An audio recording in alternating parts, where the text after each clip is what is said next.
चलो रेडी भाई। Current affairs जे छे आ एवो विषय है कि जेने तमे रेग्युलर जोता होय तो आमां भूल पड़वानी शक्यता ओછી रहे। કેટલા જણ ન્યૂઝપેપર અથવા કોઈ પણ યુટ્યુબ ચેનલ કે XYZ ડેઈલી કરંટ કરે છે? કેટલા જણ છાપું વાંચે છે? છાપું નથી વાંચતા, મોબાઈલમાં કોઈ પણ રીતે પીડીએફમાં છાપું વાંચતા હોય અથવા કોઈનું કરંટનું પીડીએફનું નાનું એવું પેજ જોઈ લેતા હોય. ઓકે, તમે એક વસ્તુ માર્ક કરી કે હમણાંથી પરીક્ષામાં જે પ્રશ્નો પૂછાવાની રીત છે એમાં કરંટ હવે ખરેખર કરંટ પૂછતા નથી. એટલે તમને સમજાવીશ હું શું કહું છું કે 1 મહિના 2 મહિનાનું પહેલાનું આપણે પાકું કરીને ગયા હોય એટલું જ પૂછાતું નથી. 6 મહિના જૂનું, 1 વર્ષ જૂનું કરંટ પૂછાવા માંડ્યું છે. બીજું કે સાહેબ તો કરંટને યાદ કઈ રીતે રાખવું, એનો સૌથી સરળ રસ્તો તમે એને રોજ જોતા શીખી જાઓ. બરાબર? કાં તો તમે રોજ એને છાપામાં વાંચો અથવા તો કોઈ એક સ્પેસિફિક એક યુટ્યુબ ચેનલ નક્કી કરી લો કે રોજ એને જ જોવાના, 2-4 જણા નહીં જોવાના. નહીતર કરંટ છે એ તમને લાગે એ નાનો એવો ટોપિક ને છે વિશાળ દરિયો. બરાબર? કારણ કે મારે એક ટોપિક ભણાવવો હોય અને એની સાથે હું ભણાવી દઉં તો આખો 1 કલાક સુધી હું એક ટોપિક ભણાવી શકું. સમજાઈશ મારી વાત? કે ભાઈ ડાંગ આવ્યું અને ડાંગમાં પછી હું આખો જિલ્લો ભણાવું. અત્યારે હમણાં નવો ટ્રેન્ડ છે, તમને ખ્યાલ છે ને, 360 ડિગ્રી કરંટ અફેર્સ. બરોબર? પછી થાય એવું કે એના પાછળ આપણે આખો દિવસનો સમય ન આપી શકીએ, વધીને 1 કલાક આપી શકીએ. બરોબર?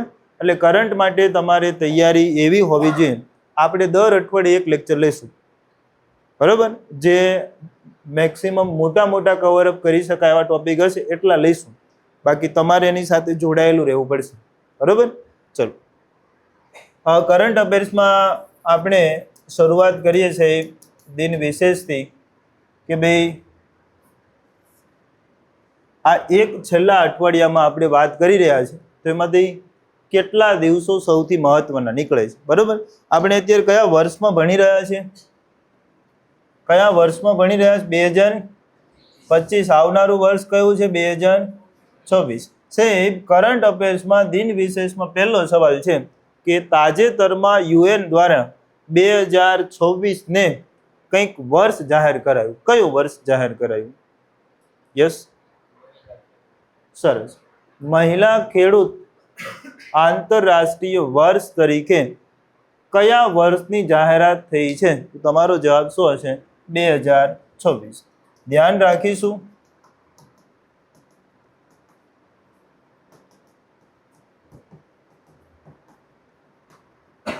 કે આવનારું વર્ષ છે એ આપણે કોને સમર્પિત કર્યું સાહેબ? મહિલા ખેડૂતને સમર્પિત કર્યું. બરોબર? સાથે સાથે તમને જેટલી જરૂર લાગે એટલી માહિતી લખતા જજો.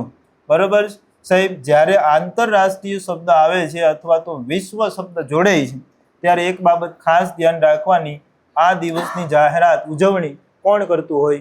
UN કરતું હોય. આ UN એટલે કોણ? United nation.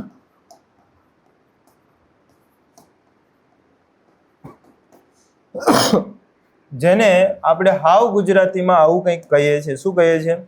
સંયુક્ત રાષ્ટ્ર અથવા તો સંયુક્ત રાષ્ટ્ર. બરોબર? તો સાહેબ UN દ્વારા છે આ આંતરરાષ્ટ્રીય મહિલા ખેડૂત વર્ષ તરીકે આપણે 2026ની ઉજવણી કરીશું. આ તમને યાદ હોવું જોઈએ. શા માટે આપણે આ 2026ને અત્યારથી પકડી રાખીએ છીએ કે સાહેબ આવતા 3 મહિના 4 મહિના કે 6 મહિના પછી જ્યારે પરીક્ષા હશે ત્યારે તમે આની બહુ નજીક આવ્યા ગયા છો પરીક્ષા સમયે. તો પ્રશ્ન તમને સીધો શું પૂછાશે કે 2026ને કયા વર્ષ તરીકે ઉજવવાનું નક્કી કર્યું છે? તો તમને ખબર હોવી જોઈએ આ કોના માટે છે ભાઈ? મહિલા ખેડૂત આંતરરાષ્ટ્રીય વર્ષ તરીકે યાદ રાખવાનું છે. સાહેબ દિન વિશેષમાં આપણે સૌથી પહેલી તારીખ લખવી છે 21 જૂન. હમણાં ગઈ સાહેબ. 21 જૂનના દિવસે આપણે શું ઉજવું? શું ઉજવણી કરી સાહેબ? વિશ્વ યોગ દિવસની ઉજવણી કરી સાહેબ. 21 જૂન વિશ્વ યોગ દિવસ. તમે સ્કૂલ કોલેજમાં ભણતા હોય તો ત્યાં તમે યોગ દિવસની ઉજવણી કરી હોય. બરોબર? 21 જૂન આપણા માટે પરીક્ષાની દ્રષ્ટિએ ખૂબ જ મહત્વનો ટોપિક છે. કેમ? કારણ છે જો પાછો અહીંયા કયો શબ્દ લાગ્યો છે? વિશ્વ. એટલે આખું વિશ્વ ઉજવતું હશે ને. જો આખું વિશ્વ યોગ દિવસ ઉજવતું હોય તો એની મંજૂરી પાછી કોણે આપી છે? યુએન. અને આના માટે યુએનમાં એક પ્રસ્તાવ પસાર કરવામાં આવ્યો છે. તો પ્રશ્ન પહેલો અહીંયાથી બનશે, વિશ્વમાં 21 જૂનને વિશ્વ યોગ દિવસની ઉજવણી કયા વર્ષથી કરવામાં આવે છે? ક્યારથી સ્ટાર્ટ કર્યું આપણે આવું? યસ, વર્ષ 2015. બીજા કોઈ? સાહેબ તમારે એવું યાદ રાખવાનું, આપણે વડાપ્રધાન તરીકે મોદી સાહેબ કયા વર્ષે પહેલી ચૂંટણી જીત્યા? 2014માં. બરાબર, 2014માં જ્યારે જીત્યા ને સાહેબ, ત્યારે જૂન મહિનો છે ને જુલાઈમાં ચૂંટણી હોય. એટલે એ જ્યારે ચૂંટણી જીત્યા ને ત્યારે જૂન મહિનો વયો ગયો હતો. અને 2014માં એણે યુએનમાં પ્રસ્તાવ મૂક્યો કે સાહેબ આ 21 જૂન છે એ ઉત્તર ગોળાર્ધનો સૌથી કેવો દિવસ છે સાહેબ? લાંબો દિવસ છે. અને આ જો 21 જૂનને આપણે યોગ દિવસ તરીકે ઉજવીએ તો ભારતમાં સાથે સાથે સમગ્ર વિશ્વમાં યોગ છે એ સૌથી સારી દવા છે. બરાબર. અને એના માટેથી પ્રસ્તાવ મૂકેલો અને આપણો પ્રસ્તાવ સૌથી વધારે ઝડપથી પાસ થયેલો છે. 2014માં મૂક્યો હોય તો 2015થી આની ઉજવણી શરૂ કરાઈ. એટલે તમને પ્રશ્ન પૂછાય કે 21 જૂને વિશ્વ યોગ દિવસની ઉજવણી પહેલી વાર કયા વર્ષે? તો જવાબ શું લખીશું? 2015. બે પ્રશ્નો તૈયાર ત્યાં. એક, આની ઉજવણી કયા વર્ષથી શરૂ કરી છે? 2015. પ્રશ્ન એમ પૂછાણો 21 જૂનને જ શા માટે યોગ દિવસ પસંદ કર્યો? તો બીજો સવાલ આપણને આવડવો જોઈએ કે ઉત્તર ગોળાર્ધનો આ કેવો દિવસ છે? સૌથી લાંબો દિવસ. બે પ્રશ્નો થઈ ગયા. યોગ દિવસ આપણે ક્યારથી ઉજવવાનું નક્કી કર્યું? 2015. જ્યારે પણ તમે કોઈ જાણીતો દિવસ ઉજવતા હોય ત્યારે 3 બાબતો સૌથી મહત્વની છે. એક,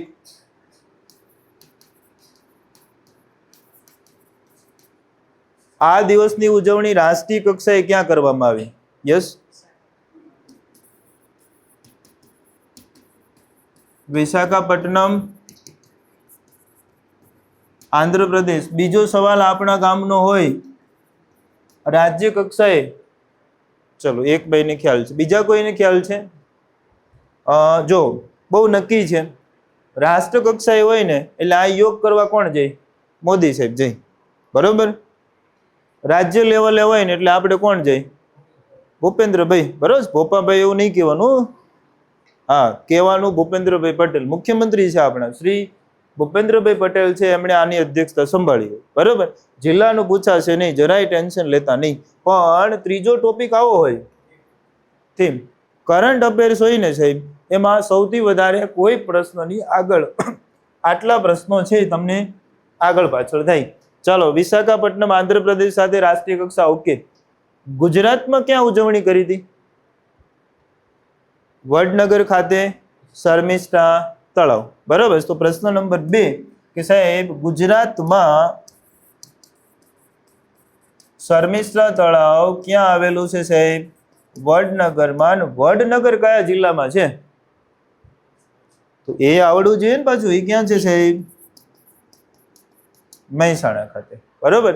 તો ગુજરાતના મુખ્યમંત્રી શ્રી એમણે રાજ્ય કક્ષાના યોગ દિવસની ઉજવણી ક્યાં કરી સાહેબ? વડનગર ખાતે. થોડુંક ડિટેલમાં લઈ ગયા. કયા તળાવમાં? તો શર્મિષ્ઠા તળાવ. અને કયા જિલ્લામાં આવે? તો મહેસાણા. આ વડનગર તો આપણું ગામ છે, તમને ખબર છે? આ વડનગર કોનું ગામ છે? મોદી સાહેબનું. પ્રશ્ન અહીંયાથી પૂછાય, ગુજરાતનું સૌથી જૂનું હયાત નગર કયું છે? વડનગર. વડનગરના નાગર બ્રાહ્મણોનું કુળ દેવતાનું મંદિર ક્યાં છે? તો એ વડનગર. બરાબર. વડનગરમાં તમને તોરણ પૂછાઈ ગયેલું, સાંસ્કૃતિક વારસાનો સવાલ.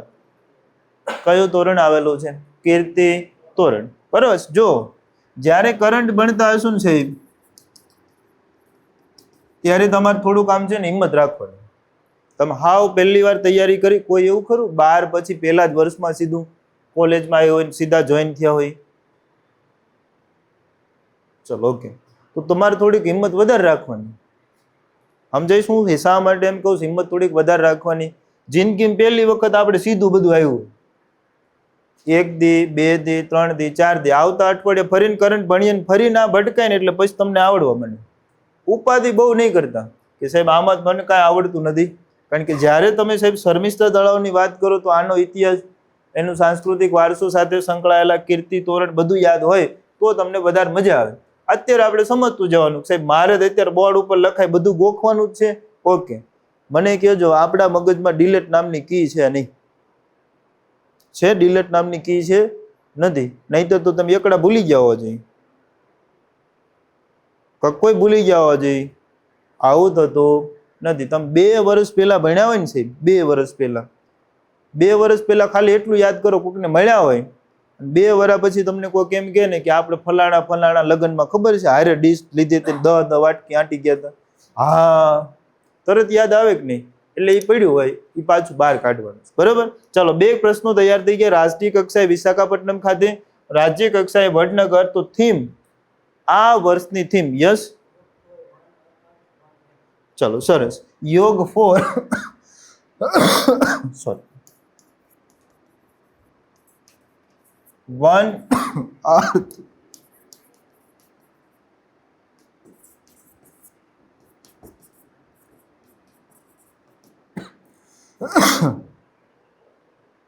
આવું અંગ્રેજી તમને મજા ન આવે તો ગુજરાતીમાં લખી નાખવાનું.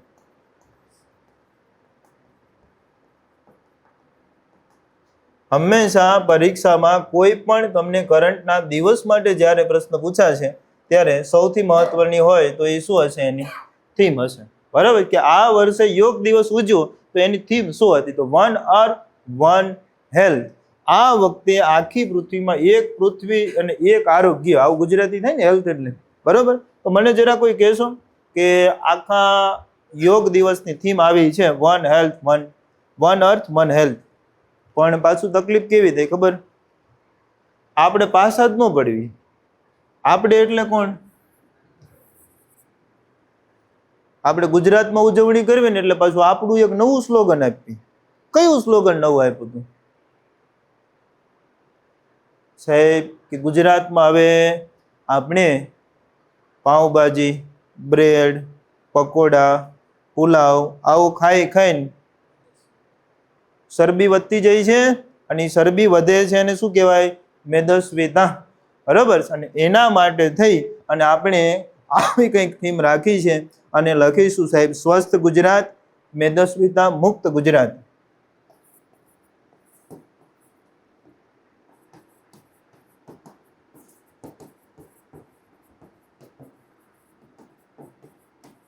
ટૂંકમાં આપણા ગુજરાતના મુખ્યમંત્રી છે એમણે ગુજરાત પૂરતી નવી થીમ લાવ્યા છે કે ભાઈ આપણે આ થીમનું ધ્યાન રાખવાનું, સ્વસ્થ ગુજરાત, મેદસ્વીતા મુક્ત ગુજરાત.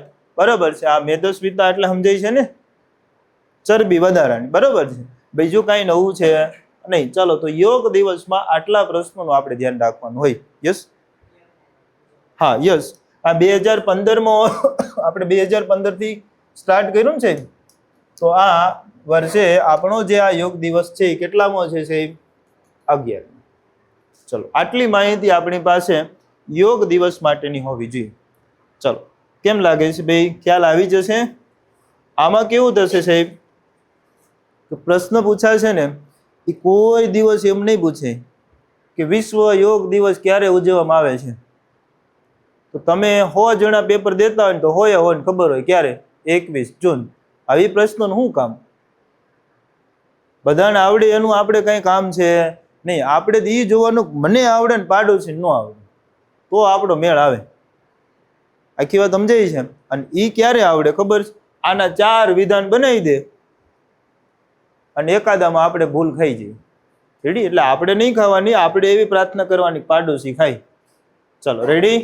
21 જૂન પછી 22 જૂન. વધારે નથી લખવાના, પણ 22 જૂન સાથે સાથે આવે છે તો તમને ખ્યાલ આવી જવો જોઈએ. ચલો, કોઈ કહેશો 22 જૂનને આપણે કયા દિવસ તરીકે ઉજવીએ છીએ? ઊંટ દિવસ તરીકે, વિશ્વ ઊંટ દિવસ તરીકે.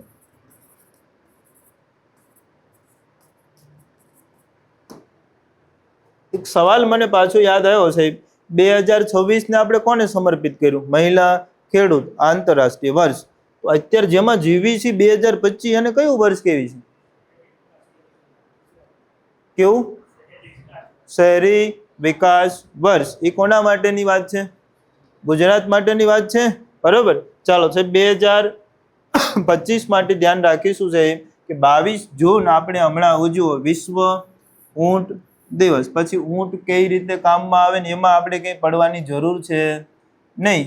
હજુ એક દિવસની આપણે વાત કરવી છે, આના પછીનો દિવસ 23 જૂન. કોઈ કહેશું 23 જૂનને કયા દિવસ તરીકે ઉજવીએ છીએ? સરસ. આંતરરાષ્ટ્રીય આપણે જેનું કામ છે એ આ દિવસ છે.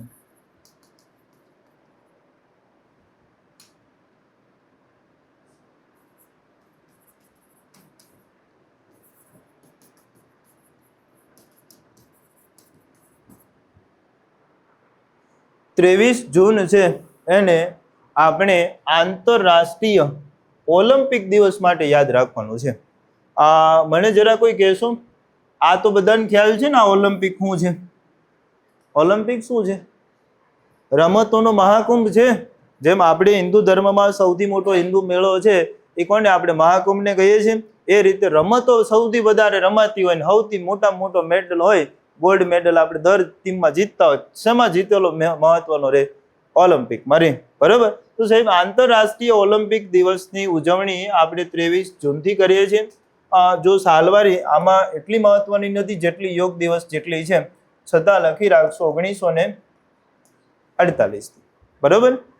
ઓલિમ્પિક છે ને ઓલિમ્પિક એ હમણાં કંઈક પૂરી થઈ. ક્યાં પૂરી થઈ? કોઈને ખ્યાલ છે હમણાં ઓલિમ્પિક ક્યાં પૂરી થઈ? અને પહેલી વખત એ ઓલિમ્પિકમાં આપણે છે એક ઓલિમ્પિક વિલેજ બનાવવાની બદલે નદીમાં હોડીઓ આંકીને બધાની એન્ટ્રી કરાવી હતી. સાહેબ અહીંયા અમારી હોડીના ઠેકાણા નથી, એ હાલક ડોલક થાય છે, એમાં બીજાની હોડી કેમ ધ્યાન રાખવી? બરોબર છે. તમને જો યાદ હોવું જોઈએ પેરિસ ઓલિમ્પિક કઈ એવું કઈ સાંભળ્યું છે તમે? ફ્રાન્સમાં. બરોબર. હવે છે કે સાહેબ એ વહી ગઈ, મેડલ એ વીઆઈ ગયું. હવે તો આપણે શેનું ધ્યાન રાખવાનું છે? હવે ક્યાં યોજાશે અને હવે આપણે કેના માટે થઈને પ્રયત્ન કરી રહ્યા છીએ? સાહેબ પહેલી વાત નક્કી થઈ કે ઓલિમ્પિકની ઉજવણી શરૂઆત કયા વર્ષથી? 1948. ને હવે અહીંયાથી પ્રશ્ન શરૂ થયો. એક સાલવારી બહુ આપણે લખીએ છીએ 2036 આવશે ને. 2036ની યજમાની માટે દાવેદારી કોણે નોંધાવેલી છે સાહેબ? ભારતે. આજ સુધીમાં રમત માટે એવું થયેલું છે સાહેબ કે કોમનવેલ્થ ગેમ્સ, આવું નામ સાંભળેલું છે? કોમનવેલ્થ ગેમ્સ આ ભારતમાં યોજાઈ છે. આંતરરાષ્ટ્રીય સ્તરે ક્રિકેટ, કબડ્ડી, હોકી, ફૂટબોલ જે હોય બધાની આંતરરાષ્ટ્રીય સ્તરની રમતો ભારતમાં યોજાઈ છે. પણ કોઈ દિવસ ઓલિમ્પિકનું આયોજન ભારતમાં થયું નથી. હવે આવડી મોટી રમત હોય, આવડી મોટી રમતોનો મહાકુંભ હોય ને ભારતમાં કોઈ દી આયોજન જ ન થાય તો એટલે આપણે અત્યારથી દાવેદારી ઠપકારી 2036માં ક્યાં યોજો? ભારતમાં યોજો. ખાલી દાવેદારી કરી હાલે નહીં. એના માટે તમારી પાસે સ્પોર્ટ સંકુલ હોવા જોઈએ ને. તો આ સ્પોર્ટ સંકુલ તૈયાર કરવાના છીએ આપણે. ક્યાં તૈયાર કરશું? 2036ની ઓલિમ્પિક માટે અત્યારથી કયું શહેર તૈયાર થઈ રહ્યું છે? અમદાવાદ. તમે વિચાર કરો 10 વર્ષથી પહેલાની તૈયારી આપણી ચાલુ છે. કેમ અમદાવાદને જ પસંદ કરવામાં આવ્યું? અમદાવાદને જ તે તો અહીંયા આપણી પાસે ઓલરેડી સ્ટેડિયમ છે. કયું સ્ટેડિયમ છે? નરેન્દ્ર મોદી ક્રિકેટ સ્ટેડિયમ છે કે નહીં? વિશ્વનું સૌથી મોટું ક્રિકેટ સ્ટેડિયમ ક્યાં છે? અમદાવાદમાં. સૌથી મોટી સ્ટેડિયમ એટલે બેઠક વ્યવસ્થા 1 લાખથી વધારે, 1 લાખ લોકો બેસીને મેચ જોઈ શકે એવડી વ્યવસ્થા આપણી પાસે છે. એનું જૂનું નામ તમને યાદ હોવું જોઈએ, સરદાર પટેલ સ્ટેડિયમ. પછી તમને ખ્યાલ હોય તો જે તે સમયે વિરોધ થયો હતો. પછી આપણે એવું કીધું કે સરદાર પટેલ સ્ટેડિયમ નામ અમે ક્યાંય બદલતા નથી. ક્રિકેટનું છે એનું નામ શું રાખ્યું છે?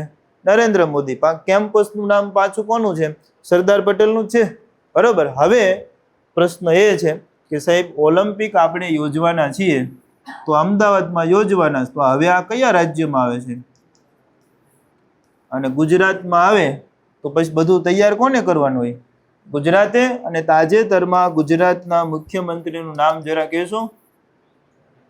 ભૂપેન્દ્રભાઈ પટેલ છે. એમણે ગુજરાતના સ્પોર્ટ્સ સ્ટ્રક્ચર માટે થઈ એક નવી સમિતિની રચના કરી દીધી છે. અને અહીંયા 10 નવા આવા ક્રિકેટ ગ્રાઉન્ડની જેમ 10 નવા કોમ્પ્લેક્સ બનાવવાની જાહેરાત કરી દેવામાં આવી છે. તમને નવાઈ લાગશે કે 1 વર્ષથી આ કામગીરી ઓલરેડી ચાલુ છે. નરેન્દ્ર મોદી ક્રિકેટ સ્ટેડિયમ છે ને, એની આસપાસની જેટલી પણ વસ્તી છે ને, એ બધાને નોટિસ દઈ દીધી છે. એમાં 1-2 તો આશ્રમે આવી જાય છે. આસારામ બાપુનું નામ સાંભળ્યું છે? જેલમાં શિવડે એનો આશ્રમે જાય છે. કાંઈ વાંધો નહીં, 2-4 આશ્રમ જાય, સારું, રમે તો ખરા છોકરા, બરોબર. પણ મૂળ વાત એ છે, તમારા આમાં પ્રશ્ન કેટલો પૂછે છે? 2. ઓલિમ્પિક દિવસ 23 જૂન ભારતે કયા વર્ષે દાવેદારી ઠપકારી? 2036. આના માટે ગુજરાત કઈ તૈયારી કરી રહ્યું છે? હા સાહેબ, આના માટે થઈ ગુજરાતે સ્પોર્ટ્સ સ્ટ્રક્ચર માટે થઈ એક નવી સમિતિની રચના કરી દીધી છે. ચલો, આટલા પ્રશ્નો થયા અત્યારના. એક સવાલ જૂનો પૂછી લઉં. મને કોઈ કહેશો સાહેબ, ઓલિમ્પિકમાં આપણે કઈ ગોલ્ડ બોલ્ડ જીત્યા હશું કોઈ દી? ઓલિમ્પિકમાં આપણે કઈ ગોલ્ડ જીત્યા હશું? કેમાં જીતા છે? ભાલા ફેંકમાં. કોણ છે ભાલા ફેંકનો હીરો? નીરજ ચોપડા. તો નીરજ ચોપડા પહેલા કોઈ જીત્યું હશે? કોણ જીત્યું હતું? શૂટિંગમાં જીતા હતા અભિનવ બિંદ્રા. 2 એવા વ્યક્તિ જેને તમારે પરીક્ષામાં ઓલિમ્પિક માટે થઈને યાદ રાખવાના છે. પહેલું નામ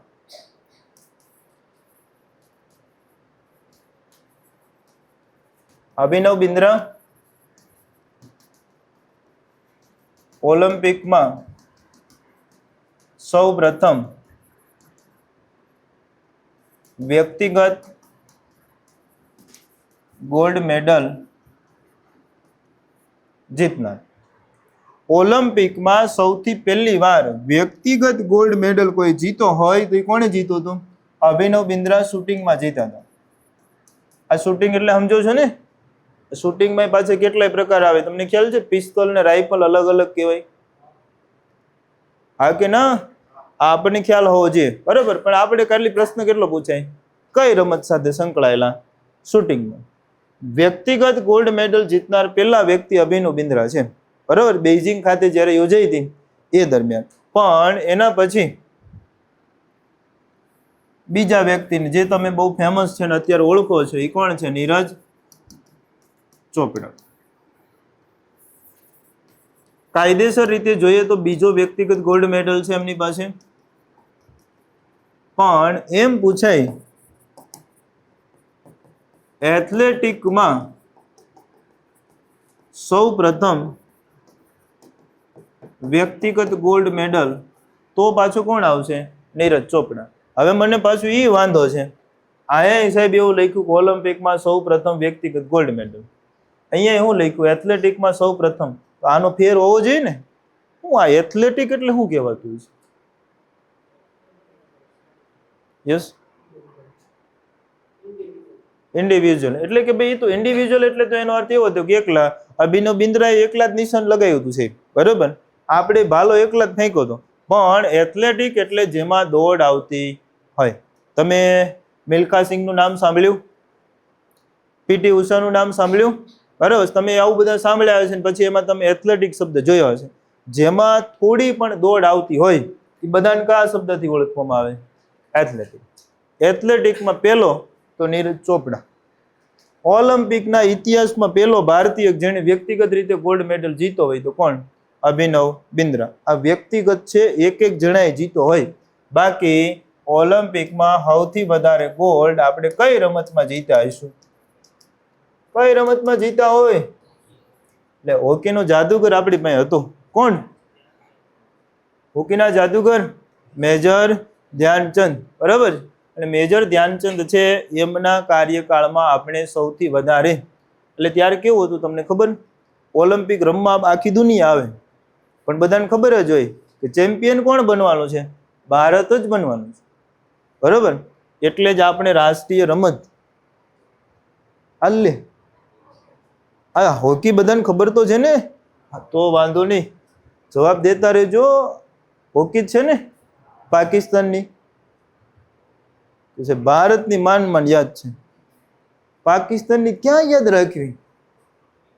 એની હોકી જ છે. તમારે જરાય મૂંઝાવાનું નહીં. ભારતનું ચલણ રૂપિયો, પાકિસ્તાનનું ચલણ એ રૂપિયો જ હોય, કોપી પેસ્ટ. બરાબર, તમે સમજી ગયા ને? પછી મોટો ભાઈ હોય એવો જ નાનો થાય. થોડોક અળવિતરો છે, ગામ બારે કાઢેલો છે આપણે, પણ મૂળ કામ તો એક જ છે ને. એટલે ઉપાધિ નહીં કરવાની. આપણે હોકી રાખીને તો કે અમારે હોકી રાખવી છે. બરાબર, ચાઇના જેવું છે. ચલો, તો સૌથી વધારે ગોલ્ડ ભારતે જીતા હોય તો શેમાં જીતા છે ભાઈ? હોકીમાં. પહેલો પૂછાય તો અભિનવ બિંદ્રા, બીજો પૂછાય તો નીરજ ચોપડા. પછી એથ્લેટિક એવો શબ્દ જોડી દે તો પાછું જવાબ શું લખી દેવાનું? નીરજ ચોપડા. ચલો કે સાહેબ, દિન વિશેષમાં આપણે 3 દિવસ ખાલી વાત કરી. કયા કયા 3 દિવસ ભણ્યા? સૌથી પહેલો 21 જૂન આંતરરાષ્ટ્રીય યોગ દિવસ. કયા વર્ષથી શરૂઆત કરી ઉજવણીની? 2015 થી. 2015 થી ઉજવણી કરીએ તો આ વખતે કેટલામું ઉજવું? 11મો. આ યોગ દિવસની ઉજવણીમાં 3 પ્રશ્નો હોય. પહેલો, રાષ્ટ્રીય કક્ષાની ઉજવણી ક્યાં કરવામાં આવી? વિશાખાપટ્ટનમ, આંધ્રપ્રદેશ. રાજ્ય કક્ષાની ઉજવણી વડનગર. તળાવ પૂછાય તો શર્મિષ્ઠા તળાવ. અને પણ મોદી સાહેબ હાજર રહ્યા હોય. અહીંયા કોણ રહ્યું હોય? ભૂપેન્દ્રભાઈ પટેલ. ને ભૂપેન્દ્રભાઈ પટેલ હાજર રહ્યા કે ગુજરાત વાળા છે તો લાઈન ગુજરાતી માટે કંઈક કરવું, એટલે નવી થીમ આપી. શું આપી? સ્વસ્થ ગુજરાત, મેદસ્વીતા મુક્ત ગુજરાત. બરાબર ને? પાછા થીમ ઉપર ગયા, yoga for one earth one health. પછી યોગ ન લખ્યું હોય ને યોગા લખ્યું હોય પછી બહુ ટેન્શન નહીં લેતા હો, સમજાય ને? એટલે તમારે ખાલી ધ્યાન રાખવાનું કે આ થીમ તમને આવડવી જોઈએ. ચલો, ક્લિયર? એના પછી 22 જૂનને શું કીધું? વિશ્વ ઊંટ દિવસ. ને 23 જૂનને શું કીધું? આંતરરાષ્ટ્રીય ઓલિમ્પિક દિવસ.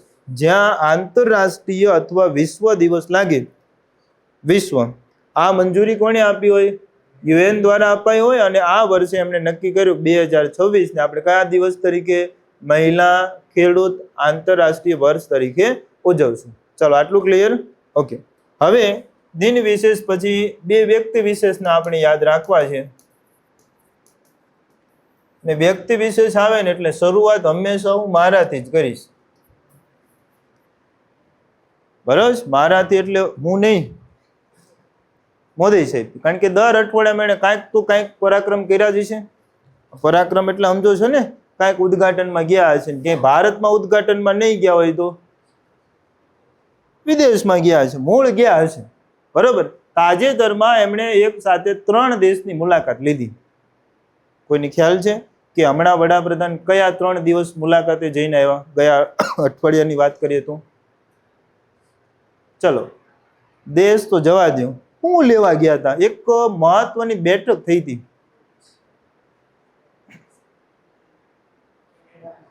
કેનેડામાં થયેલી બેઠક હતી G7. બરોબર સાહેબ? જો બીજું પાછું કરંટમાં મેં ફરીવાર તમને કહી દઉં, બહુ ટેન્શન નહીં લેતા હો. તમે રેગ્યુલર સમાચાર સાથે કનેક્ટ હશો ને તો તમને બહુ મજા આવશે. નહીતર તમારે પાકું કરતું જવાનું છે. રેડી? તો સાહેબ, મોદી સાહેબે વિદેશ પ્રવાસની શરૂઆત કરી સાયપ્રસથી. અને સાયપ્રસની મુલાકાતે ગયા. અને હમણાં તમને ખ્યાલ છે કે આપણું માન વિશ્વમાં એટલું બધું છે કે જે દેશમાં હું જાઉં એ દેશનું સર્વોચ્ચ નાગરિક પુરસ્કાર કોને દેવાનો? મને દેવાનો. કોને દેવાનો? મોદી સાહેબ. એટલે સાયપ્રસે દીધો. જો સાયપ્રસ છે ને એ ગુજરાતના એક નાનકડા એવા શહેર જેવડો દેશ છે. એક રાજ્ય જેવડું એનું ક્ષેત્રફળ નથી, પણ આનું મહત્વ આપણા માટે બહુ છે. ભૌગોલિક દ્રષ્ટિએ ભાઈબંધો અને દુશ્મનો બદલાઈ રહ્યા છે. તમને ખ્યાલ છે અત્યારે 3જું વિશ્વ યુદ્ધ નક્કી નથી કે ચાલુ થઈ ગયું છે? થઈ ગયું છે. બરોબર? આપણે એવું કહેવાનું સાહેબ થઈ ગયું, આમાં હવે બાકી શું છે? તમે વિચાર કરો સાહેબ, 2-2.5-3 વર્ષથી રશિયા અને યુક્રેન બાંધે છે, હા કે નહીં? પછી આપણે થોડુંક બાંધી લીધું, થોડુંક. ઓપરેશન સિંદૂર, ભારત અને પાકિસ્તાન થોડુંક બાંધ્યા ને? બરોબર? પછી હમણાં નવું ચાલુ થયું, ઇઝરાયલ અને હમાસ વચ્ચે ચાલુ હતું. એ પછી હમણાં થોડું લંબાણું, ઈરાન અને ઇઝરાયલ વચ્ચે થઈ ગયું. અને ઈરાનમાં બાંધતા હતા ત્યાં આપણને નક્કી જ હતું કે હવે કાંઈક આમાં અમેરિકા કરશે. એને પાછા થોડાક 2-4 બોમ્બ જવા જો છે ને એને ઈરાનમાં જવા દીધા. ઈરાનમાં નાખ્યા, પછી ઈરાન એકલું પડવા માંડ્યું એટલે પાછું આ બાજુ રશિયા આવ્યું. રશિયા હંમેશા તમારા પક્ષે હોય ક્યારે? તમે અમેરિકન હામા પક્ષે હોવા જોઈએ. આખી વાત સમજાય છે? બીજું આમાં કાંઈ હોય નહીં. એટલે અહીંયા બાંધે છે. ખબર નહીં કેટલું બાંધે. જો હજી અઠવાડિયું બાદ છે, ચોખા મોંઘા થઈ જાય છે. કે ચોખાને યુદ્ધને શું લેવા દેવાનું? રશિયા ને યુક્રેન બાંધે છે, આપણે હીરાવાળા નવરા થઈ ગયા. હવે ચોખાનો વારો છે. બરોબર. ચલો, આખી માથાકૂટથી છોડી અને સાયપ્રસ આવીએ તો સાયપ્રસે વડાપ્રધાનને પોતાનો સર્વોચ્ચ નાગરિક પુરસ્કાર આપ્યો છે. સાયપ્રસનો સર્વોચ્ચ નાગરિક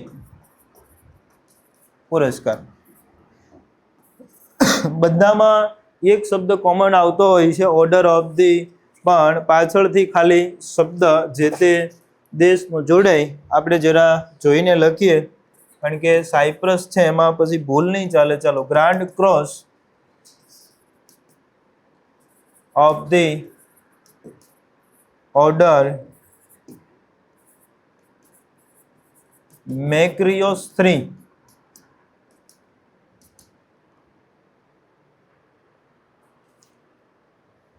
આ ઓર્ડરથી એમને અથવા આ પુરસ્કારથી સન્માનિત કરવામાં આવ્યા છે. જો જેટલા પણ આમ પાછળથી યુરોપના દેશો તરફ જઈએ ને સાહેબ, એટલે એમાં બધામાં 2-3 શબ્દો કોમન હોય. એક આ ઓર્ડર ઓફ ધી, બરોબર. પાછળ પછી જે તે દેશનું નામ લગાડતા હોય અથવા એ દેશનું વ્યક્તિનું નામ લગાડતા હોય. બરોબર. અહીંયા મેક્રિયોસ III લખેલું છે. એન કરતા આપણું કેવું સારું? ભારતનો સર્વોચ્ચ પુરસ્કાર ભારત રત્ન. પાકિસ્તાનનો સર્વોચ્ચ પુરસ્કાર નિશાન-એ-પાક. 2 થઈ ગયા. આ સાયપ્રસનો છે. હવે વખાણ કરી લેવી વડાપ્રધાન. સાયપ્રસનો સર્વોચ્ચ નાગરિક પુરસ્કાર મળ્યો એટલે વડાપ્રધાન છે એમાં આપણે યાદ રાખવાનું, વિશ્વના સૌથી વધારે દેશોના સર્વોચ્ચ નાગરિક પુરસ્કાર મેળવનાર વડાપ્રધાન કોણ છે સાહેબ? મોદી સાહેબ છે. અત્યાર સુધી કેવું હતું ખબર? એક જ સવાલ પૂછાતો, મોરારજી દેસાઈ. મોરારજી દેસાઈ શા માટે આ પુરસ્કારમાં પૂછાતા? યસ, ભારત રત્ન અને નિશાન-એ-પાક 2 પુરસ્કાર મેળવનાર એકમાત્ર વડાપ્રધાન એટલે કોણ? મોરારજી દેસાઈ. હવે તો આપણે કઈ ગણતરી ખૂટે છે. બરોબર. 20 મિશન પૂરું થઈ ગયું. સૌથી વધારે સર્વોચ્ચ નાગરિક પુરસ્કાર મેળવનારા વડાપ્રધાન હોય તો એ કોણ છે? નરેન્દ્ર મોદી. સીધું સિમ્પલ. આ પૂછાય તો તમારે જવાબ આ જ લખવાનો. બરોબર.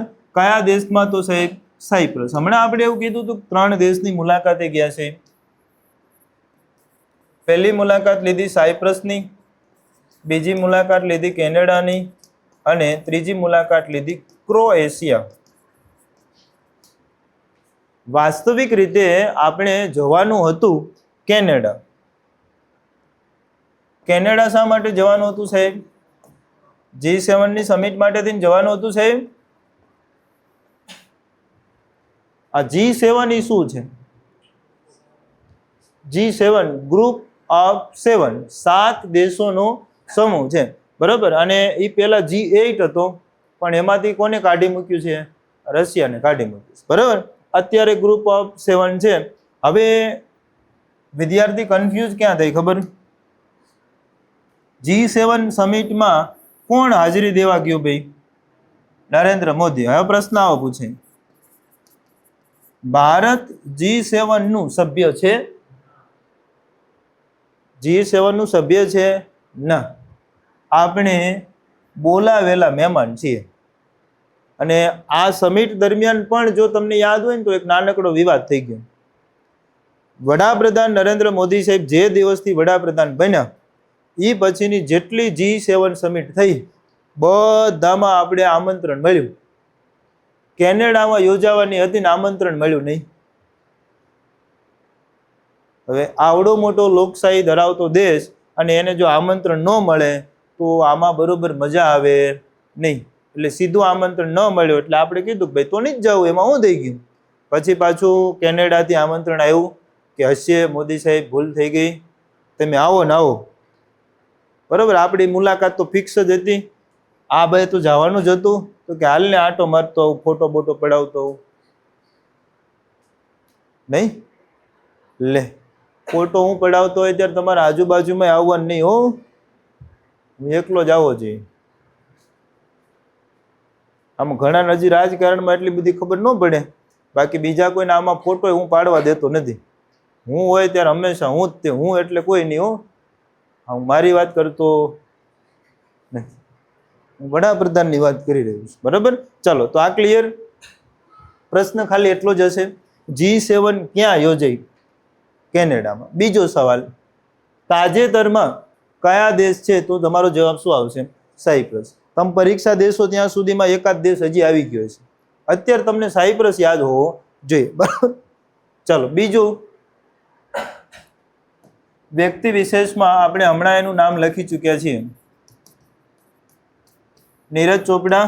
નીરજ ચોપડા છે ને એ અત્યારે ઓલરેડી એક લીગ છે એનો ભાગ છે. કોઈને ખ્યાલ છે આ કઈ લીગનો ભાગ છે? Diamond league. ચલો જોઈને કહીએ સાહેબ કે તાજેતરમાં પેરિસ ડાયમંડ લીગ છે 2025 ચાલી રહી છે સાહેબ, અને એમાં હાલ એવો પ્રથમ ક્રમે છે. આ પૂરી થવાની હજુ વાર છે. બરોબર, જીતશે તો પહેલી વાર એવું બનશે કે નીરજ ચોપડા પેરિસ ડાયમંડ લીગમાં પણ પહેલા નંબરે ગોલ્ડ મેડલ જીતે. જ્યારે એમણે ઓલિમ્પિકમાં ગોલ્ડ જીતો ને ત્યારે એમણે આ મેડલ જીતો નહોતો. મને નીરજ ચોપડાનું રમત કહી દેશું? બાલા ફેંક નહીં લખેલું હોય તો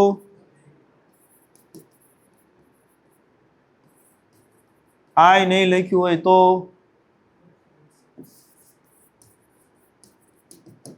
આવું બરસી મેં કઈ કહેવાય. હકીકતમાં તો આપણે બે નોખું નોખું રાખીએ છીએ, પણ મૂળ વાત એ છે કે જોવેલિન થ્રુ તરીકે છે એને ખાસ ઓળખવામાં આવે છે. પરીક્ષામાં પેપરમાં હેલો સવાલ હોય ને તો એવું પૂછે કે નીરજ ચોપડા કઈ રમત સાથે સંકળાયેલા છે? ભાલા ફેંક. પૂરું. તમને યાદ છે કે સાહેબ ભાલા ફેંક આપણે જ્યારે પેરિસ ઓલિમ્પિક વખતે ગોલ્ડ મેડલ જીતો એ દિવસ કોઈને યાદ છે? ઓગસ્ટ મહિનાનું 7 ઓગસ્ટ. સરસ, 7 ઓગસ્ટને આપણે ભારતમાં ભાલા ફેંક દિવસ તરીકે ઉજવીએ છીએ. જ્યારે પણ કોઈ મહત્વની ઘટના બની હોય ને સાહેબ એ દિવસને આપણે યાદ રાખતા હોઈએ છીએ. બરોબર, એટલે થોડું ધ્યાનમાં લેવાનું સાહેબ કે ભાલા ફેંક દિવસ તરીકે કોને યાદ રાખીશું? તો 7 ઓગસ્ટ. આ 7 ઓગસ્ટે ભાલો ફેંકો ને એ ભાલો કેટલા કરોડનો થયો હતી તમને ખબર છે? નીરજ ચોપડાને કીધું હતું સાહેબ કે તમને કઈ કાર ગમે છે, એટલે એણે મહિન્દ્રાની કીધી હતી. આનંદ મહિન્દ્રાનું નામ સાંભળ્યું?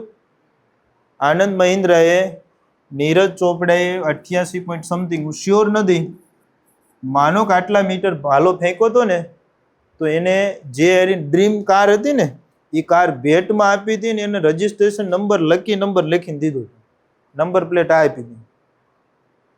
બીજા 2-4 દેશોમાં એને વિવિધ સન્માન મળ્યા હોય અલગથી અને બ્રાન્ડ એમ્બેસેડર બન્યા હોય અલગથી. બરાબર છે, એટલે જ્યારે તમે કોઈ પણ રમતના સર્વોચ્ચ સ્તરે હોય ને ત્યારે બધા આપણને બોલાવે, ત્યાં સુધી કોઈ આપણને બોલાવતું નથી.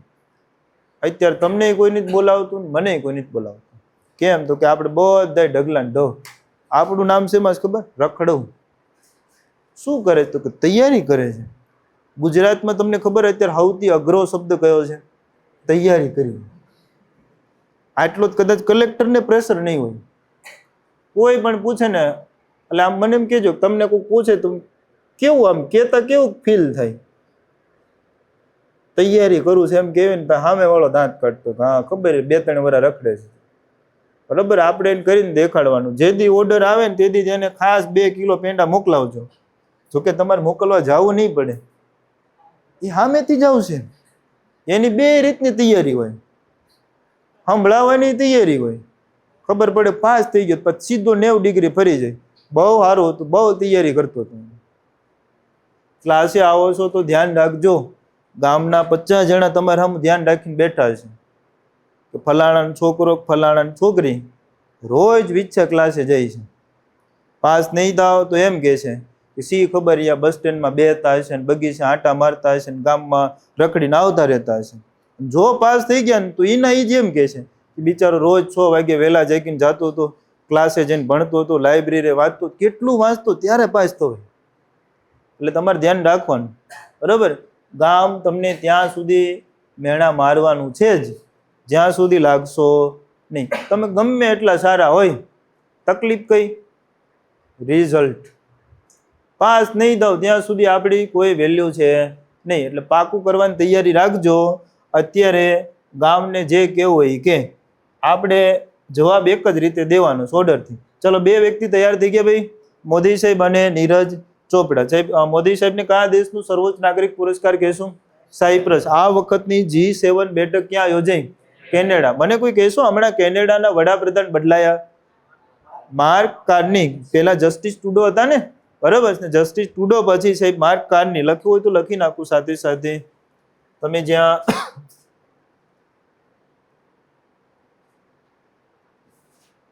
આ G7 માં પૂછી શકે એવો સવાલ છે.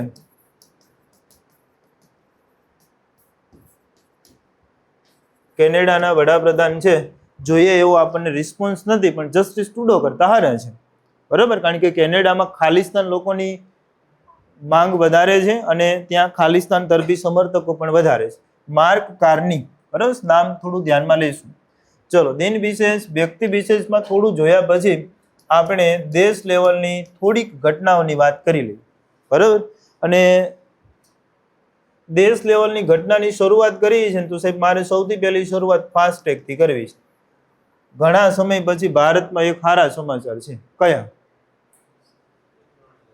ફાસ્ટેગ માટે થઈ હવે વાર્ષિક પાસ શરૂ થયા છે. આ તમે પાસ સમજો છો ને? પાસ આપણે નથી બસમાં મહિનાનો પાસ કઢાવતા, આના જેવું છે.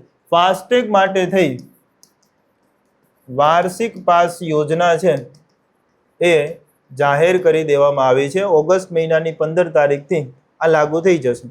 શું નક્કી કર્યું છે સાહેબ? 3000 રૂપિયા વાર્ષિક અથવા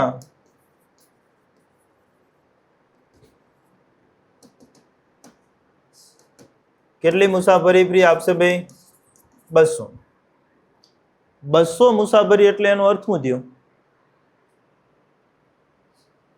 200 ટોલ નાકા સુધી ટૂંકમાં તમને કંઈ વાંધો છે નહીં, બરાબર. હવે તમે એકવાર વાર્ષિક પાસ કઢાઈ લો એટલે 3000 રૂપિયામાં પછી વાંધો નહીં. ઊંકવા બહુ સસ્તું કહેવાય ને બહુ સારું કહેવાય ભારત માટે. કેમ? જો તમે ક્યારેક મુસાફરી કરતા ગયા હોય ને ટોલ નાકે ઉભા રહ્યા હોય તો ખબર પડે કેમ થાય, બરાબર. એમાંય પાછું આપણે ફાસ્ટ કઢાયેલું ન હોય એટલે ઓલા ડબલની આગાહી કરતા હોય. પછી તકલીફ એવી હોય પછી એ જ ટોલ નાકાની બાજુમાં પછી છત્રી નાખીને એક ભાઈ ફાસ્ટેગ કાઢતો હોય એટલે પછી ચકડું મારીને આપણે ફાસ્ટેગ કઢાવીને પછી જવી. પછી આપણે એ નક્કી કરવી કે આ રસ્તે 2 ટોલ નાકા આવે, 150 150 300 થાય છે. સમજાઈશ મારી વાત? તો એના કરતાં બેટર છે આખા વર્ષમાં તમે 200 મુસાફરી કરો ત્યાં સુધી કેટલા રૂપિયા? 3000. કોઈ આમાં વધારે કંઈ જરૂર છે નહીં. આ સુવિધામાં પ્રશ્ન હજી આ પૂછાય, આ જાહેરાત ગુજરાત નહીં કેન્દ્રીય માર્ગ અને પરિવહન મંત્રીએ કરી. શું નામ છે ભાઈ? નીતિન ગડકરી સાહેબ. ભૂલવાનું નહીં. આ એ વ્યક્તિ છે જેના લીધે ભારતમાં અત્યારે આટલી ઝડપે રોડ બની રહ્યા છે, બરોબર. ચાલો, તમને ખ્યાલ તો છે ને કે વિશ્વમાં સૌથી ઝડપે રોડની કામગીરી ભારતમાં થઈ રહી છે, બરોબર છે. અને આ આપણને ખ્યાલ હોવો જોઈએ. આવતા 2 વર્ષ સુધીમાં મંત્રી સાહેબે જાહેરાત કરી છે કે આપણે અમેરિકાના સડક નેટવર્ક છે એને પછાડી દઈશું. અને આ થતાં આપણા માટે ખૂબ સારી વાત છે. તમે માર્ક કર્યું કે પેલા બાયપાસ એટલે આપણને ખબર જ નથી પડતી આ શું કહેવાય. ખટારો આપણા ગામમાં થોરો હાલો જતો હોય, એમાં ઓલું લાંબુ લાંબુ લસી ગયું આવી ગયું હોય તો પડ્યું રહે. અત્યારે તમે જોયું બાયપાસની સુવિધા કેટલી અવેલેબલ છે, સિટીને ટ્રાફિક નડતો નથી. કારણ કંઈક આવું છે, નીતિન કાકા આપણે નીતિનભાઈ ગડકરી છે અમેરિકા ગયા, ત્યાં જઈને જોયું કે આ પરિવહન આટલું ફાસ્ટ કેમ છે, ટ્રાન્સપોર્ટ ફાસ્ટ કેમ છે. આપણે 3 દી થાય અને એટલા કિલોમીટર આવડા એક દિન કાપી નાખે ને બધું ઓકે ઓકે. પછી ખબર પડી કારણ રોડ બહુ સારા છે. તો આપણી પાસે રોડ બહુ સારા કરવાની તક તો છે, પણ એટલી બધી નથી. તો આપણે 2 વિકલ્પો રાખ્યા, એક તો સિટી બહાર રાખો ભારવાહક વાહનોને, બાકી રોડ હારા કરો, જે 2 દિવસમાં કામ થતું હશે એ 1.5 દિવસે તો થઈ જશે. એટલે આપણે ખાલી ધ્યાન અત્યારે આટલું રાખવાનું. માર્ગ પરિવહન મંત્રી કોણ? નીતિન ગડકરી. ફાસ્ટેગમાં આપણો પાસ ભરવાનું કેટલા રૂપિયાનું છે? 3000. તમને એમ થાય મારે કોઈ દી નથી કઢાવવાનો, તોય આ પ્રશ્ન પૂછે, આપણને જરૂર લાગે કે ન લાગે, પરીક્ષા માટે આપણે ધ્યાનમાં લેવાનું. બરોબર? ચલો, એના પછી એક રાજ્ય લખવું છે, ત્રિપુરા સરચામ છે, બહુ સરચામ છે. ચલો, એક બેને ખ્યાલ છે, બીજા કોઈ? યસ, સાક્ષર રાજ્ય કેટલામું છે આ? 3જું. સરસ. ભારતનું 3જું સાક્ષર રાજ્ય. ચાલો, તો મને જરા કહેશો પહેલો, બીજો, ત્રીજો નંબર ત્રિપુરા, ત્રીજો લખી નાખો. હાલો, તો પેલા 2 ગોવા અને મિઝોરમ. સાહેબ આ 3 છે એ ભારતના સાક્ષર રાજ્ય તરીકે ઓળખ મેળવી ચૂક્યા છે. તકલીફ એવી છે કે સાક્ષર રાજ્યમાં આપણે અત્યાર સુધી એક જ રાજ્ય યાદ રાખતા, કયું? કેરળ. હા કે ના? બરાબર. તો થોડું ધ્યાનમાં લેવાનું સાહેબ, ભારતનું સાક્ષર રાજ્ય તરીકે હવે આપણે કોને કોને યાદ રાખીશું? ગોવા, મિઝોરમ અને ત્રિપુરા. ચલો, આ પરીક્ષાની દ્રષ્ટિએ અગત્યનું કહી શકાય એવો સવાલ બને. એના પછી ઉત્તરાખંડ. હમણાં આપણે 21 જૂને કયો દિવસ ઉજવ્યો? વિશ્વ યોગ દિવસ. ઉત્તરાખંડના મુખ્યમંત્રી નામ? પુષ્કરસિંહ ધામી.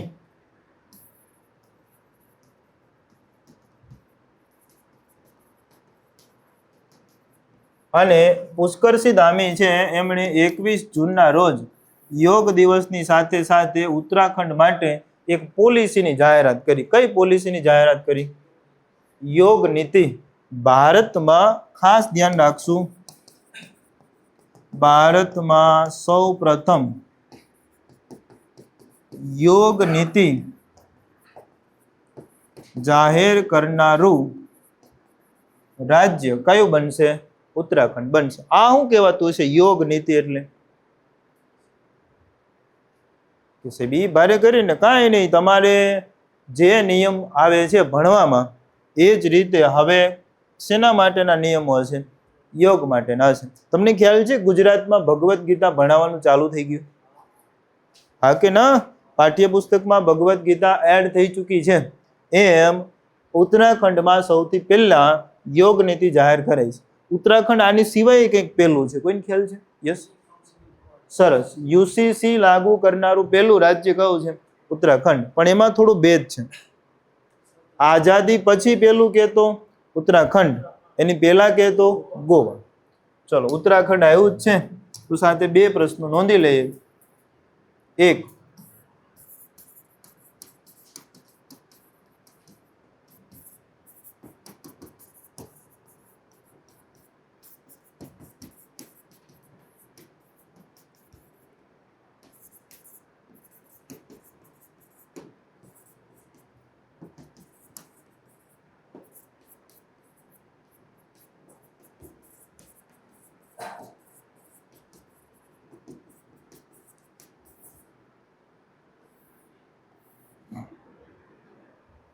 આ બેમાં શું ફેર?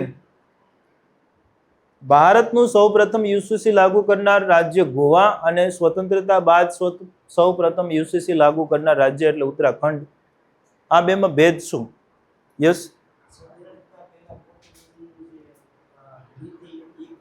ચલો સરસ. ધ્યાનથી તમે માર્ક કરશો સાહેબ. તમે બંધારણ ભણશો ત્યારે આવશે, ઇતિહાસમાં તમારા ટોપિક આવશે કે ભાઈ ગોવા કોના અંડરમાં હતું છેલ્લે? તો અંગ્રેજો પાસે હતું નહીં, પોર્ટુગીઝો પાસે હતું. અને એ સમય દરમિયાન એમણે પોતાની એક નીતિ પ્રમાણે યુસીસી ઓલરેડી શું હતો, લાગુ કરેલો જ હતો. આ તો પાછળથી જોડાયેલું છે ને, તમને એ તો ખબર છે ને કે ભારત આઝાદ થયું 15 ઓગસ્ટ 1947. ત્યારે ગોવા ભારતનો હિસ્સો હતો નહીં.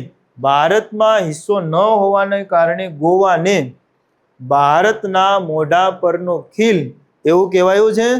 બરોબર, આ પણ તમને ખબર હોવી જોઈએ. તો આ જ્યારે જોડાયો ને ત્યારે ઓલરેડી હતો, આ આપણે હમણાં લાગુ કર્યો.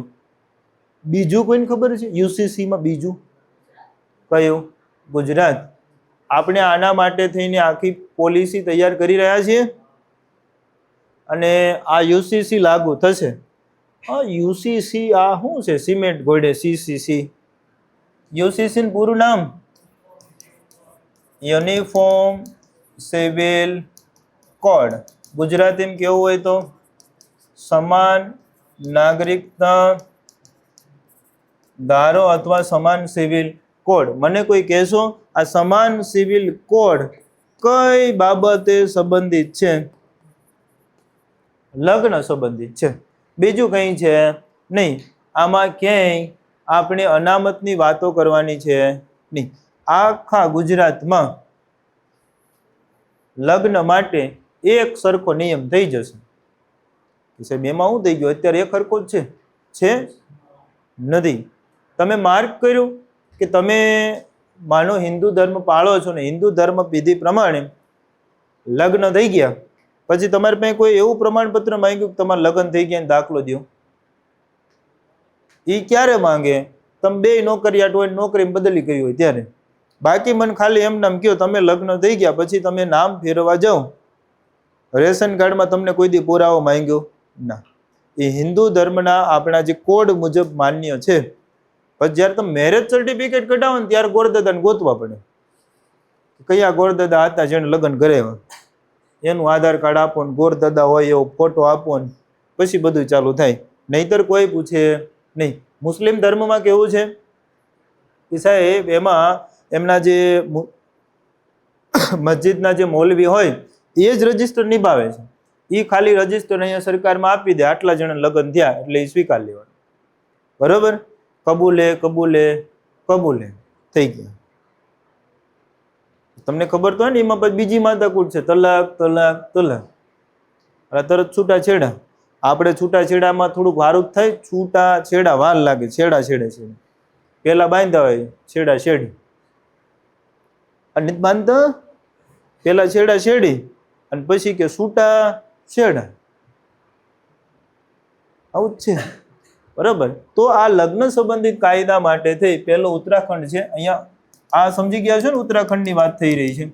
સેકન્ડ પૂછાય ને, સેકન્ડ ભારતનું બીજું, તો એ કોણ છે? ગુજરાત. લાગુ કરવા માટે હજુ પોલિસી તૈયાર થઈ રહી છે, લાગુ કરશે એટલે પાછા આપણે જોઈશું. બરોબર. એમાં તમે હલાલા પદ્ધતિ બંધ થઈ જશે, ટ્રિપલ તલાક બંધ થઈ જશે, હિન્દુ ધર્મના મેરેજ એક્ટ બધા નાબૂદ થઈ ફરીવાર એક સરખો કાયદો શું આવી જશે? યુસીસી. અને આવી ગયા પછી હું તો કહું બહુ સારું છે, કારણ કે એ લગ્નના રજીસ્ટ્રેશન સીધા પંચાયતમાં થશે. કેમ અત્યારે પંચાયતમાં આપણે જન્મ તારીખનો દાખલો નથી નીકળતો? સીધો દાખલો નીકળે એમ. પછી મેરેજ સર્ટિફિકેટ માટે કંઈ માથાકૂટ રહેશે નહીં. બરોબર. પણ હજી વાર છે. અત્યારે તો આપણે ખાલી આ ધ્યાન રાખવાનું છે કે સાહેબ અત્યારે પ્રશ્નો ક્યાં ક્યાં ગયા. તો પેલું ત્રિપુરા ત્રીજું સાક્ષર રાજ્ય બન્યું. ઉત્તરાખંડ છે એણે પોતે પહેલી વાર કઈ નીતિ જાહેર કરી છે? યોગ નીતિની જાહેરાત કરી છે. ચલો, તો ભારતમાં 3 પ્રશ્નો પછી આપણે વાત કરી લેવી છે ઉત્તર પ્રદેશથી. ચલો, 2 નાનકડા એવા ટોપિક આપણે હજુ જોઈ લઈએ.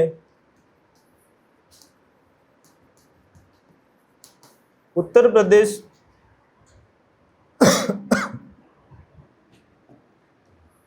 ચલો, ઉત્તર પ્રદેશમાં કોણ છે અત્યારે? આપણા મુખ્યમંત્રી યોગી આદિત્યનાથ. પણ ઉત્તર પ્રદેશને છોડી અને મારે એક સિટીની વાત કરવી છે, નાગપુર. મને કોઈ કહેશો નાગપુર ક્યાં આવ્યું? નાગપુર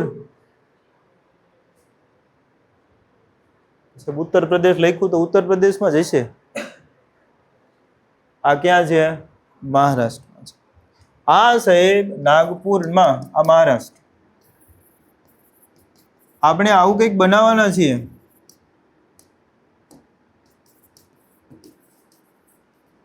તમને સાહેબ હથિયારમાં ખબર પડે કે ન પડે, વિમાનમાં ખબર પડે કે ન પડે, યાદ રાખવા ફરજિયાત છે. બરોબર. આ શું છે ફાલ્કન 2000? તો કે સાહેબ જેટ છે. આપણે ફાલ્કન 2000 છે એ બનાવવા માટે નાગપુરને પસંદ કરાયો છે. આપની જાણ માટે સાહેબ અહીંયા એક પ્રોજેક્ટ કામ કરે છે. આવું તમે કઈ સાંભળ્યું? મેક ઇન ઇન્ડિયા, આવું તમે બહુ સાંભળ્યો છે. કંઈક એવું સાંભળ્યું છે made in India. Made in China તો આપણે પ્રોડક્ટ વાપરવી જ છીએ, નથી વાપરતા? મેડ ઇન ચાઇનામાં તો કેવી ઉપાધિ ખબર? મને સૌથી વધારે બીક ક્યારે લાગે? જ્યારે ચીન સાથે આપણો વાંધો હોય ને, એટલે તરત આપણે એક મુહિમ ચલાવીએ, બાયકોટ ચાઇના, ચાઇનીઝ વસ્તુ છે એનો બહિષ્કાર કરો. એ મેસેજ શેમાં જ કરતા હોય ખબર? ચાઇનીઝ મોબાઈલમાંથી કરતા. તો મોબાઈલ નાખી દેવો પડે ને. પણ તકલીફ એ છે કે એ હદ સુધી ભારતમાં કરી ગયો છે કે તમારે પાસે છુટકારો છે નહીં. ઓપ્પો, વિવો, જાયોમી, એમઆઈ, જેટલા નામ બોલો ને જેટલા, રેડમી, આ બધા ચાઇનીઝ જ છે. આટલી બધી કંપની લાગે ને તમને? આપની જાણ માટે એક જ કંપની બનાવે. આ જેટલા મોબાઈલ હું બોલ્યો ને એ બધા એક જ કંપની બનાવે. એક જણો એમ કે વિવો નો ફોન બહુ સારો, એ લે. એક કે ઓપ્પો નો બહુ સારો, એ લે. એમઆઈ, એ લે. બધે એક જ માણા કામ કરે છે, એક જ મેન્યુફેક્ચરર છે. બરોબર. ચીન. ચલો, મેક ઇન ઇન્ડિયા અંતર્ગત એટલે કે સાહેબ આપણે ફાલ્કન 2000 છે એ ફ્રાન્સની દસોલ્ટ એવિએશન સોરી અને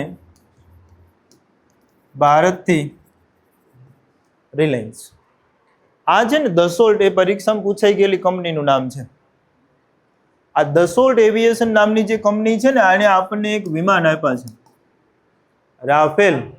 હમણાં આપણે જે ઓપરેશન સિંદૂરમાં ધમાકા કર્યા ને, એમાં આ ભાઈ ગયા હતા. બરોબર છે. આ નવી જનરેશનનું સૌથી લેટેસ્ટ વિમાન કોઈને કહેતા હોય તો એમાં કોનો સમાવેશ થાય છે? રાફેલનો થાય છે. બરોબર. આ રાફેલ ફ્રાન્સ પાસેથી આપણે 36 વિમાનો લીધા છે. બરોબર.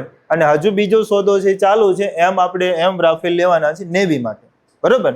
પ્રશ્ન એ છે કે રાફેલ લીધા પછી આ ફાલ્કન 2000 ને આ જેટ વિમાનનું નામ છે. હવે એને આપણે બનાવશું ક્યાં? નાગપુરમાં બનાવશું. તો મેક ઇન ઇન્ડિયા છે ને, મેક ઇન ઇન્ડિયા એને કોને કહેવાય સાહેબ? તો કે સાહેબ એનું ઉત્પાદન છે ને એ ક્યાં થાય? ભારતમાં. એની મોનોપોલી છે ને એ વિદેશની હોય. એ વિદેશની એટલે કોની રહેશે સાહેબ? ફ્રાન્સની રહેશે. બનાવશું ક્યાં? ભારતમાં. જરાય મૂંઝાવાનું નહીં. બધા એમ કહે છે કે કોપી પેસ્ટ ચીન વાળા કરે, સાચું છે? આપણે કરવી છે. બધા એવું કે સાહેબ આઈફોન 16, આઈફોન 17 જે બહાર પડે ચીન વાળા તરત એવો મોબાઈલ બનાવી નાખે. એનથી તો આપણે ક્યાંય આગળ છીએ. મૂળ વાત એ છે કે આપણે એટલું પ્રોડક્શન કરીને વેચતા નથી. આપણે એવું કરીએ છીએ કે જેટલું વેચાય ને એ પ્રમાણે ઉત્પાદન કરીએ છીએ. ચીન વાળા પહેલા ઉત્પાદન કરે છે ને પછી વેચે છે. હોવા જોતી હોય ને તો 1000 બનાવે ને પછી એમ કે હાલો લઈ જાઓ 50-50. અને આપણે ઉત્પાદન ખર્ચ 70 રૂપિયા હોય. તમારથી તગાય નહીં. આના જેવી વાત છે. ચલો, તો મૂળ વાત પર પાછા ફરીએ. મેક ઇન ઇન્ડિયાનો સીધો અર્થ થાય ઉત્પાદન ક્યાં થશે? ભારતમાં, પણ મોનોપોલી કોઈ બીજા દેશની હોય. જ્યારે મેડ ઇન ઇન્ડિયામાં શું હોય? મોનોપોલી આપણી, ઉત્પાદનની ક્યાં? ભારતમાં થાય. ક્લિયર છે? તમને પ્રશ્ન ખાલી આમ જ શું પૂછાય? તાજેતરમાં ફ્રાન્સથી નિર્મિત ફાલ્કન 2000 જેટ ક્યાં બનશે? પહેલો જવાબ નાગપુર. બીજો સવાલ, આ ફાલ્કન 2000 કઈ બે કંપની ભેગા મળીને બનાવશે? દસોલ્ટ એવિએશન અને રિલાયન્સ. આ રિલાયન્સ મુકા કાકાવાળી નહીં. આ મુકા કાકાવાળી રિલાયન્સ નથી, આ એમના ભાઈની છે.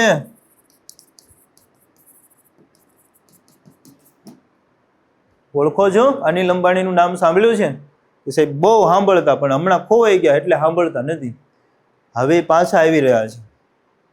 વાસ્તવિકતા તો એ છે કે અનિલ અંબાણી મુકાક્કા કરતા વધારે પૈસાદાર હોત, પણ વાંધો પડ્યો એ કોંગ્રેસ બાજુ હતા, આપણે ભાજપ બાજુ હતા. કોંગ્રેસની સરકારમાં નક્કી થયું રાફેલ 100 લાવવાના હતા, બરાબર. એમાં અમુક ફ્રાન્સથી સીધા અને અમુક ભારતમાં બનાવવાના હતા. ભારતમાં બનાવવાના હતા ને ત્યારે કોને ઓર્ડર આપ્યો હતો? રિલાયન્સને આપ્યો. સરકાર બદલી ગઈ, અનિલ કાકા ખોવાઈ ગયા. કેમ? તો કે આ ઓર્ડર આપણે શું કરી નાખ્યો? રદ. અને સીધું ફ્રાન્સને કીધું છત્રી તેમ દેવ. પાર્ટી ખાડામાં વહી ગઈ, બરોબર. હવે પાછી તેજીમ છે ધીમે ધીમે. એટલે ધ્યાન રાખવાનું, આ રિલાયન્સ એ અનિલ અંબાણીની સાહેબની કંપની છે, મુકાક્કાની નહીં. જોકે મુકાક્કાની જરૂર નથી ને, લે એને ક્યાં જરૂર છે?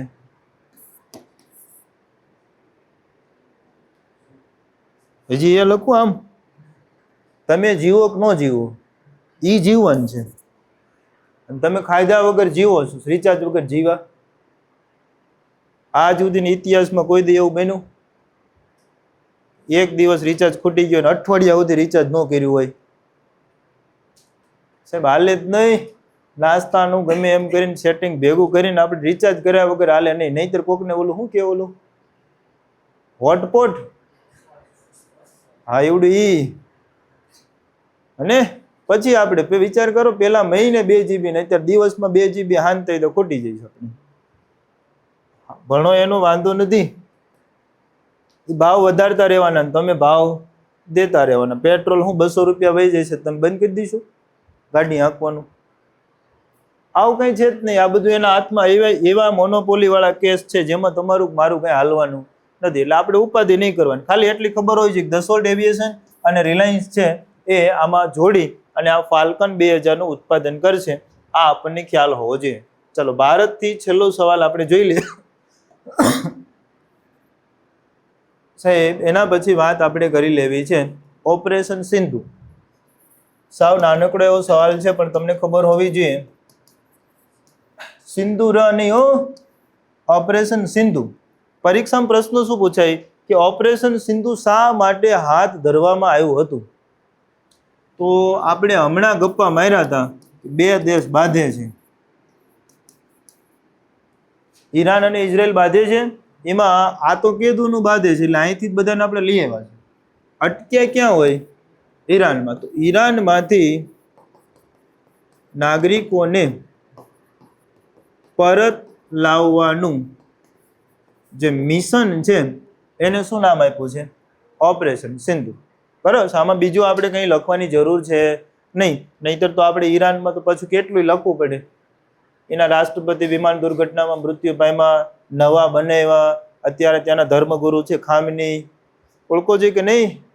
બરાબર ને. આ બધાને આપણે યાદ રાખવા પડે. હમણાં સોશિયલ મીડિયામાં એક મેસેજ વાયરલ છે, આપણે એમ કહેવી છે કે પછી 30 વર્ષ પછી શું થાય? આ 70 વર્ષ ભાભા યુદ્ધે સીડ્યા છે.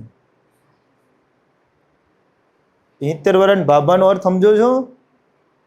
ઈરાનના વડા, ઇઝરાયલમાં બેન્જામિન નેતન્યાહુ, ડોનાલ્ડ ટ્રમ્પ, ધોળી દાઢી નરેન્દ્ર મોદી,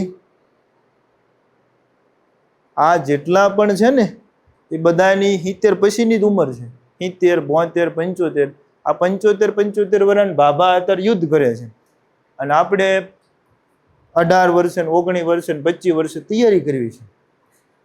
બરાબર, તૈયારી કરજો. બરાબર, તો થોડું ધ્યાનમાં રાખીશું. ચલો, ગુજરાત વાળો ટોપિક છે અને આપણે પછી લઈ લેશું, કારણ કે સમય થોડો વધારે થઈ ગયો છે. તમારી બુક બંધ કરી દો, આપણે એકવાર યાદ કરવાનો પ્રયત્ન કરીએ કે આપણે આજે શું ભણ્યા. બરાબર, ચલો રેડી. હા, કરંટ યાદ રોજ કરીશું. જેટલા પણ જીકેના સબ્જેક્ટ હું ભણાવીશ એ બધા આપણે રેગ્યુલર યાદ તો કરતા રહેશું, કારણ કે આપણને પાછું ભૂલાઈ જાય, પહેલાં યાદ હોવું જોઈએ. બરાબર, ચલો રેડી.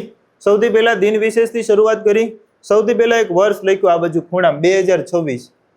UN દ્વારા આંતરરાષ્ટ્રીય કયા વર્ષ તરીકે જાહેર થયું? મહિલા ખેડૂત આંતરરાષ્ટ્રીય વર્ષ 2026. પછી કઈ તારીખ લખી? 21 જૂન. 21 જૂન છે એને આપણે વિશ્વ યોગ દિવસ કીધો કયા વર્ષથી શરૂઆત થઈ? 2015 થી. કેટલામો હતો? 11મો. અને સાહેબ એના પછી પૂછાય કે 21 જૂન કયા ગોળાર્ધનો સૌથી લાંબો દિવસ છે? ઉત્તર ગોળાર્ધનો સૌથી લાંબો દિવસ કયો છે? 21 જૂન. વર્ષ 2025માં 21 જૂન છે એ મેં રાષ્ટ્રીય કક્ષાની ઉજવણી ક્યાં કરી? વિશાખાપટ્ટનમ ખાતે, આંધ્રપ્રદેશ. ગુજરાતની રાજ્ય કક્ષાની ઉજવણી વડનગર ખાતે તળાવ, શર્મિષ્ઠા તળાવ. અને એના માટે ગુજરાતે એક નોખી થીમ આપી, સ્વસ્થ ગુજરાત, મેદસ્વીતા મુક્ત ગુજરાત. પાક્કું છે? આ વર્ષની આંતરરાષ્ટ્રીય કક્ષાએ યોગ દિવસની theme yoga for one earth one health. યોગ દિવસ પૂરો. 22 જૂન ઊંટ દિવસ ને 23 જૂન વિશ્વ ઓલિમ્પિક દિવસ. ઓલિમ્પિકમાં સૌથી વધારે ગોલ્ડ ભારતે કઈ રમતમાં જીતેલા છે? હોકી. સૌથી પહેલો વ્યક્તિગત ગોલ્ડ મેડલ જીતનાર અભિનવ બિંદ્રા. એથ્લેટિકમાં સૌપ્રથમ વ્યક્તિગત ગોલ્ડ મેડલ જીતનાર નીરજ ચોપડા. કઈ રમત સાથે સંકળાયેલા છે? ભાલા ફેંક સાથે સંકળાયેલા છે. આને જોવેલિન થ્રો અથવા તો બરસી ફેંક તરીકે પણ પૂછાય છે. ભાલા ફેંક દિવસ 7 ઓગસ્ટ. ક્લિયર? દિન વિશેષ પછી આપણે વ્યક્તિ વિશેષમાં ખાલી 2 જણાને યાદ રાખ્યા, નરેન્દ્ર મોદી અને નીરજ ચોપડા. મોદી સાહેબને શા માટે યાદ રાખ્યા? કયા દેશમાં સાયપ્રસનું સર્વોચ્ચ નાગરિક પુરસ્કાર મળ્યો? સૌથી વધારે નાગરિક પુરસ્કાર મેળવનાર વડાપ્રધાન કોણ? નરેન્દ્ર મોદી. અત્યારે નીરજ ચોપડા પેરિસ ડાયમંડ લીગ 2025માં પહેલા નંબરે છે. બરોબર? આ આપણને ખબર હોવી જોઈએ. એટલે 2 વ્યક્તિ વિશેષ થઈ ગયા. પછી આપણે સીધા ભારતમાં આવી ગયા સાહેબ ને. ભારતમાં પહેલો સવાલ 5 થી શરૂ કર્યો. ફાસ્ટેગ વાર્ષિક યોજનામાં કેટલા રૂપિયા? 3000. અથવા કેટલી મુસાફરી? 200 મુસાફરી. માર્ગ અને પરિવહન મંત્રી કોણ છે? નીતિન ગડકરી. સાહેબ એના પછી આપણે સીધા ત્રિપુરાને યાદ રાખ્યું. ત્રિપુરા સાક્ષર રાજ્ય મિઝોરમ, ગોવા અને ત્રિપુરા. 3 થઈ ગયા. એના પછી આપણે સાહેબ વાત કરી સાહેબ કયા રાજ્યમાં ગયા હતા?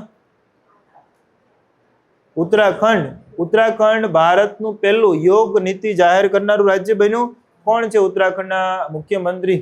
પુષ્કરસિંહ ધામી. ભારતના સૌ પ્રથમ યુસીસી લાગુ કરનાર રાજ્ય ઉત્તરાખંડ.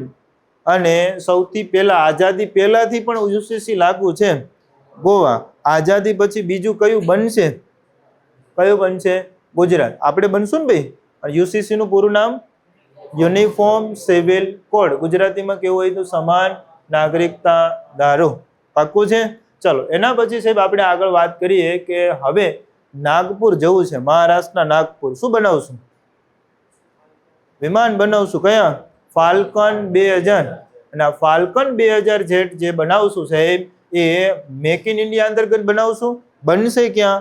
ભારતમાં. મોનોપોલી કયા દેશની રહેશે? ફ્રાન્સ. ફ્રાન્સની કઈ કંપની બનાવશે? Dassault aviation. ભારત તરફથી કઈ કંપની? રિલાયન્સ જોડાશે. પાક્કું છે? એટલે આ પ્લાન્ટ આપણે બનાવી લઈશું. એના સિવાય ભારતમાં કોઈ પ્રશ્નની વાત કરી કે ભારતમાં આટલું જ જોયું છે? યસ. ઓકે. આજે આપણે ગુજરાતી જોવાનું છે અને વિશ્વ જોવાનું છે, પણ એ આપણે નેક્સ્ટ ટાઈમ જ્યારે કરંટ ભણશું ત્યારે ભણશું. અને કરંટમાં હંમેશા એક બાબત ધ્યાન રાખીશું, થોડું એવું તો વધારે એક્સ્ટ્રા નોલેજ તમારી પાસે હોવું જોઈએ. હું તમને એમ કહું કે યુદ્ધ, તો તમને અત્યારે ખબર જ નથી કે ઈરાન અને ઇઝરાયલ બાંધે છે, તો પછી હું બોમ્બર જેટ સમજાવું, ઈરાનની ભૌગોલિક સ્થિતિ સમજાવું, તો તમારે પછી માથે હથોડા મારતો એવું કોઈક લાગે, એ ક્યાં કરી છે ભાઈ, અમારા જિલ્લા પાકા નથી થતા. તો હવે વૈશ્વિક ભૂગોળ પણ પરીક્ષામાં બહુ પૂછાય છે. જ્યારે પહેલી વાર રશિયા યુક્રેનનું યુદ્ધ ચાલુ થયું ને, ત્યારે યુક્રેનની સરહદે આવેલા દેશો પૂછાઈ ગયા હતા આપણી પરીક્ષામાં. બરોબર?